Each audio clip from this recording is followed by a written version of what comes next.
All right, Jets fans, I'm not trying to kick a dead horse or anything like that, but it's my job to talk about the Jets' loss to the Seahawks on Sunday and all of the news trending on Monday with Matt O'Leary, host of the Just Jets podcast. Matt, I thought that we were going to have you on after a W. They were up, and then it was like, oh no, it's like the dude from Waterboy. Oh no, we suck again. What's going on, my man?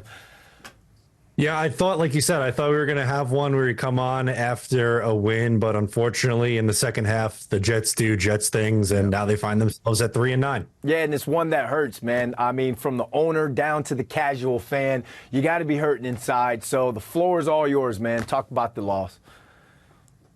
Yeah, it's just, I mean, I think we hit on it right there. It's a frustrating loss when you find yourself up in this game, but, 21-7, and you have a chance to go up 28-7 with a wide open Garrett Wilson in the end zone.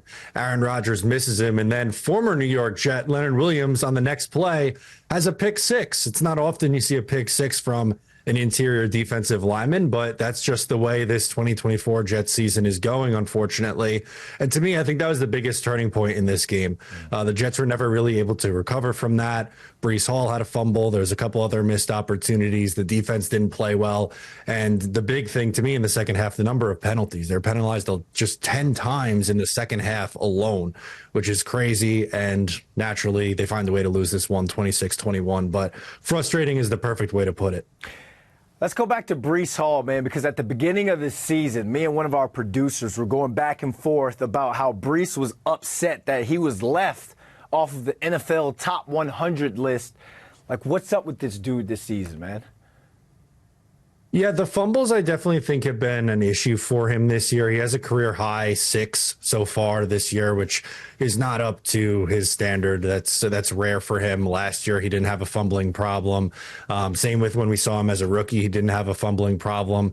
The last few weeks, honestly, the yards per attempt has been pretty good, but they just haven't given him the rock a ton. Over the last 5 games, he's averaged, I think, 4.9 yards per attempt or more in each one of those 5 games, but has yet to get over 16 carries in either of those 5 games or any of those 5 games. So they've been a little bit of pass happy, and I just don't think it's working. Yeah, I mean, when you're down, you have to be pass happy. And this is a dude, in terms of Breece Hall, who I've been following since Iowa State, man. Been one of my favorite running backs for a while, but it just seems like that funk has carried over to everybody. Matt, let's not be haters here, man. We're going to throw some good in there. What type of good takeaways do you have from the game, and who do you feel like deserves a shout out, or is a guy that just continues to show up to work even in the losses? Yeah, I mean, for me, if you're a Jet fan looking for a silver lining, look no further than your last 2 first-round picks. This year, you draft Olu Fashanu. He was supposed to sit behind Tyron Smith, and Tyron unfortunately gets hurt, and he gets slotted in at left tackle, and I thought he was great yesterday. He didn't allow a single pressure, and it's looking like the New York Jets have found their left tackle of the future, which is something they have really struggled with, replacing, D'Brickashaw Ferguson. He's been out of the game almost 10 years now, but it's been a revolving door of left tackles. You thought you had that long-term answer with Mekhi Becton. Unfortunately, injuries and other things get that off the rails a little bit. But for me, with Olu, I think he's come in and done a really good job when asked to at left tackle. And then Will McDonald, another 2 sacks in this game against Seattle. He's now up to 10 sacks on the season, a double-digit sack guy in year 2. Someone who I think is trending to being one of the better pass rushers. I think he needs to put on a little bit more weight maybe and be better in the run game. But as it goes for just looking at him as a pass rusher, I think you can get excited about what he's doing. And those are 2 young guys that you hope to build around going forward.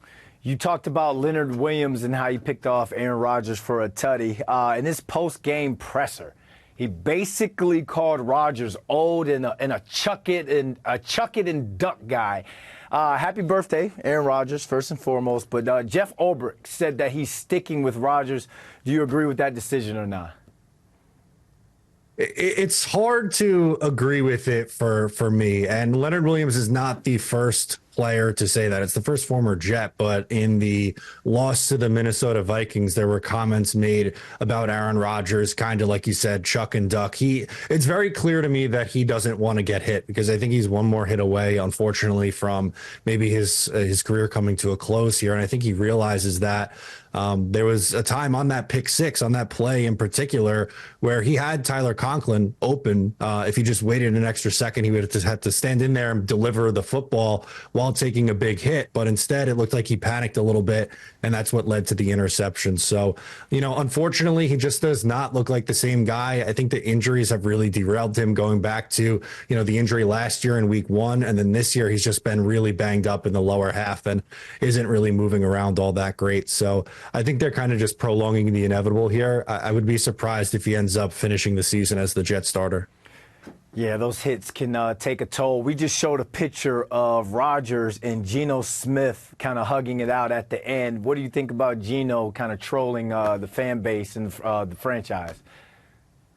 Yeah, I mean, good for Geno. He was able to, go somewhere else later in his career and find success. It's a shame that it doesn't work. It didn't work out here. And I saw a stat: the Jets are the only team to lose to 2 quarterbacks that they drafted in the same season, in Sam Darnold and also in Geno Smith. So the hits just keep on coming for this Jets team. Yeah, man. Matt, tell the people they can find you.